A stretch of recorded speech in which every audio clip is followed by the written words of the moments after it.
Hi hello నమస్తే welcome to our channel. ఆంధ్రప్రదేశ్లో కూటమి ప్రభుత్వం సోషల్ మీడియాపై తీసుకున్న నిర్ణయం అందరికీ తెలిసిన విషయమే.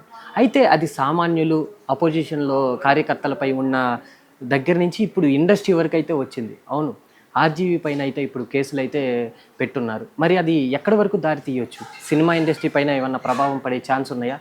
ఈ విషయాన్ని మనతో పాటు సినీ ప్రొడ్యూసర్ నటికుమార్ గారు మనతో ఉన్నారు. ఆయనతో మాట్లాడి మరిన్ని విషయాలు తెలుసుకుందాం.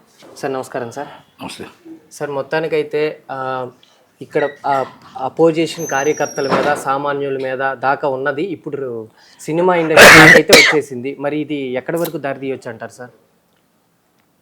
సినిమా ఇండస్ట్రీ అంటే గతంలో భావస్వేచ్ఛ ప్రకటన మనకుంది, తప్పలేదు. భావస్వేచ్ఛ ప్రకటన అంటే ఎదుటి వాళ్ళని అమ్మనాబూతులు తిట్టడం, ఎదుటి వాళ్ళని అసభ్యకరంగా ఆత్మహత్య చేసుకునే పరిస్థితుల దాకా తీసుకురావడం, ఎందుకు పొలిటికల్ లీడర్గా వచ్చాము, ఎందుకు ఈ సినిమా ఇండస్ట్రీలో ఉన్నాము, ఎందుకు బతుకుతున్నాము అనే విధంగా ఇష్టం వచ్చినట్టు ట్రోల్ చేయడము, ఇష్టం వచ్చినట్టు కిందన కామెంట్స్ రాయడం, ఇష్టం వచ్చినట్టు మొత్తం టోటల్గా ఈ సోషల్ మీడియాలో చేయడం, ఇవన్నీ ఒక వైసీపీ వచ్చిన తర్వాత నేను అన్నగాని వైసీపీ వచ్చిన తర్వాత మితిమీరిపోయారు. కనుక సినిమా ఇండస్ట్రీ అంటే సినిమా ఇండస్ట్రీకి సంబంధం ఉండదు. ఇది ఆర్జీవి గారైనా, పోసాని కృష్ణమురళి గారైనా, శ్యామలా గారైనా, ఆలీ గారైనా, నట్టి కుమార్ అయినా, లేకపోతే మేబీ ఇంకెవరైనా ఈజ్ పొలిటికల్గా ఏ పార్టీ ఇంట్రెస్ట్ ఉంటే ఆ పార్టీకి మాట్లాడుకుంటారు. ఆ పార్టీకి మాట్లాడుతున్నప్పుడు ఆ మాట్లాడిన బిహేవియర్ బట్టి, ఇప్పుడు పలానా ఇష్యూ ఉంది, పొలిటికల్గా మాట్లాడండి, నో డౌట్. ఇది 100% ప్రతిపక్షం ఎందుకు ఉంది? ఎదిరించడానికి, మాట్లాడటానికి ఉంది. ప్రతిపక్షం మనం అధికార పక్షానికి చెప్పడం కోసమే ఉంది, కానీ తిట్టడం కోసం లేదు, అసభ్యకరంగా మాట్లాడటం కోసం లేదు, వాళ్ళ ఫ్యామిలీని ట్రోల్ చేయడం కోసం లేదు కదా. అందుకని ఏం చేశారండి, ఎంత దారుణంగా తిడుతున్నారండి. పోసాని కృష్ణమురళి గారు ఒక్కసారి మీరు యూట్యూబ్ చూడండి, చాలా మంచోడుగా మాట్లాడుతున్నాడు, చాలా పద్ధతిగా మాట్లాడుతున్నాడు. ప్రతిపక్షం ప్రశ్నించకూడదా అంటున్నాడు.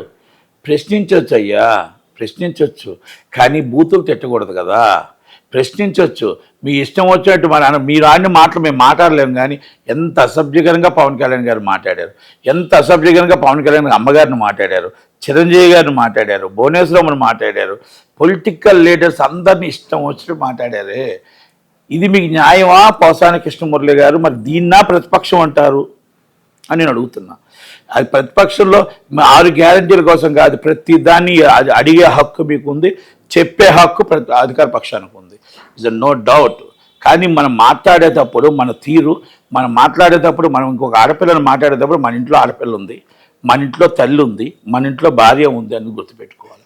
అది గుర్తుపెట్టుకోకుండా సినిమా వాళ్ళు అవ్వచ్చు, నాట్ ఓన్లీ బయట వాళ్ళు అవ్వచ్చు, ఇష్టం వచ్చినట్టు మాట్లాడితే జగన్మోహన్ రెడ్డి గారు ముసిముసి నవ్వులు.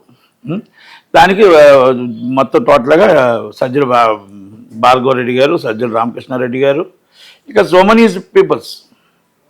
శ్యామలా గారిని అడుగుతున్నా, మీరు ఒక 75 సంవత్సరాల వ్యక్తిని ఒక గుంట నక్కతో చేశారే, తోడేలతో చేశారే, మరి గుంట నక్క తోడేలు అవన్నీ ఎంత దారుణం అది. పవన్ కళ్యాణ్ గారిని అంటే మీరు సినిమాలు చేస్తున్నారు, మీతో చోట ఆర్టిస్ట్, పొలిటికల్గా మీరు మాట్లాడండి, పొలిటికల్గా ఎదిరించండి, పొలిటికల్గా మీరేం చేస్తున్నారో చెప్పండి. ఆ రోజుల్లో మీరేం చేయలేదో మేము చెప్పగలుగుతాం. అంతేకాదు నేను మాట్లాడుతున్నా, నేను వైసీపీ తరపు నుంచి మాట్లాడా, టీడీపీ తరపు నుంచి మాట్లాడుతున్నా. ఏ రోజు కూడా అసభ్యకరంగా కాదు, ఇష్యూస్ బేస్డ్ మాట్లాడండి, పాయింట్ టు పాయింట్ మాట్లాడండి.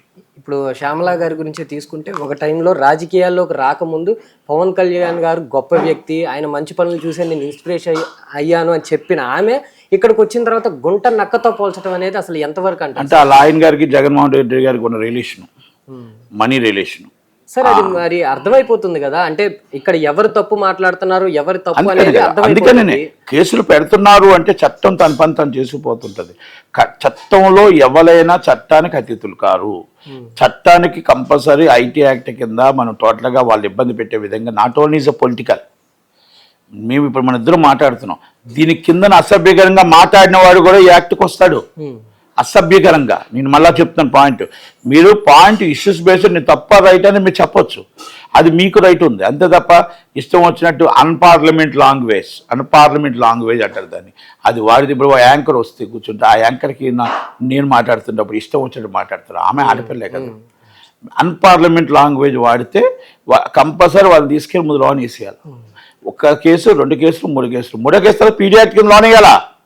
వేస్తే భయం వస్తుంది. రేపు రాబోయే సోషల్ మీడియా, రేపు రాబోయే బతికేది సోషల్ మీడియా.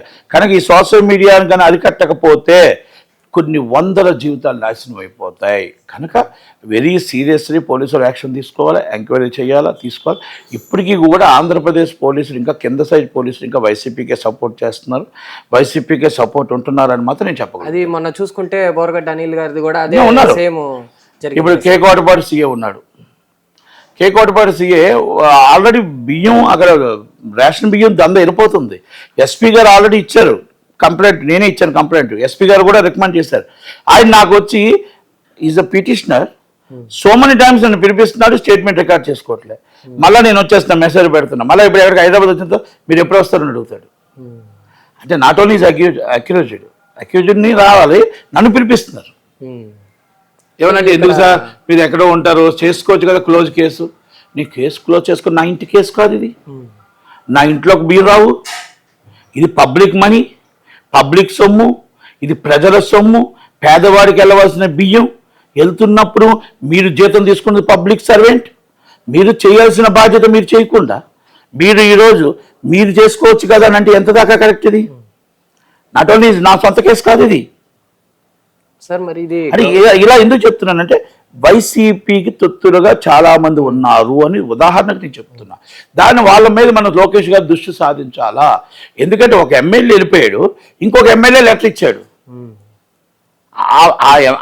ఆ సీఏ ఎలా మనకు వర్క్ చేస్తాడు? ఒక్కసారి ఆలోచించండి. ఇవన్నీ కూడా సీఏలు అవ్వచ్చు, ఎస్ఏలు అవ్వచ్చు, కానిస్టేబుల్ అవ్వచ్చు. చట్టానికి వ్యతిరేకంగా మీరు పనిచేయకండి. ఏ పార్టీ అయినా ఈరోజు ఉంటాయి, వెళ్ళిపోతుంటాయి.